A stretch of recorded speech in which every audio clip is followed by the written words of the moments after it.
പണ്ട് ചെറുപ്പത്തിൽ തൃശ്ശൂർ സൂവിൽ പോവാന്ന് പറഞ്ഞു കഴിഞ്ഞാൽ തലേ ദിവസം രാത്രി കിടന്ന ഉറക്കം വരില്ലായിരുന്നു. ഫുൾ എക്സൈറ്റ്മെന്റ് ആയിരിക്കും പോകാൻ വേണ്ടിയിട്ട്. ഇപ്രാവശ്യം നാട്ടിലേക്ക് വന്നപ്പോൾ ഉറപ്പിച്ചിട്ടാണ് വന്നത് ഇവരെ രണ്ടുപേരെയും തൃശ്ശൂർ സൂ എന്തായാലും കാണിക്കണം എന്നുള്ളത്. ഒറ്റയ്ക്ക് മേച്ച് നടക്കുന്നത് എന്തായാലും നടക്കില്ല എന്ന് എനിക്ക് ഉറപ്പുള്ളതുകൊണ്ട് അപ്പാപ്പനെയും അമ്മാമ്മമാരെയും എല്ലാവരെയും പൊക്കി പിടിച്ചുകൊണ്ടാണ് ഞാൻ സൂവിലേക്ക് പോയത്. സൂവിൽ കയറിയപ്പോൾ തൊട്ടിട്ട് ഞങ്ങൾ രണ്ട് തലമുറകളും പണ്ട് എൻ്റെ ഉപ്പൂപ്പൊക്കെ ഒരു ആന ഉണ്ടായിരുന്നു എന്ന് പറയണത് പോലെ അവരുടെ കാലഘട്ടത്തിൽ എങ്ങനെയായിരുന്നു സൂ ഉണ്ടായിരുന്നതെന്നും എൻ്റെ കാലഘട്ടത്തിൽ എങ്ങനെയായിരുന്നു സൂ ഉണ്ടായിരുന്നതും എന്നതിനെപ്പറ്റി വിസ്തരിച്ചൊരു അയവർക്കിൽ തന്നെ അങ്ങ് നടത്തി.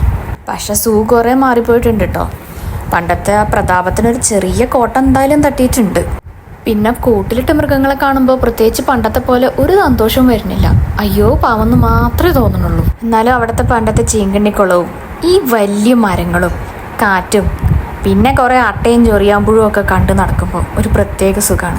കുറേ വർഷങ്ങളൊക്കെ കഴിഞ്ഞ് എൻ്റെ ഈ രണ്ടു മക്കളും വലുതായി കഴിയുമ്പോൾ മൂന്നാമത്തെ തലമുറയായിട്ട് അവരും ഇവിടെ വന്ന് നയവറക്കി പറയും അവരുടെ കാലഘട്ടത്തിൽ എന്തൊക്കെ മൃഗങ്ങളാണ് ഇവിടെ ഉണ്ടായിരുന്നതെന്നും എന്തൊക്കെയാണ് അവർ എൻജോയ് ചെയ്തുകൊണ്ടിരുന്നതെന്നും.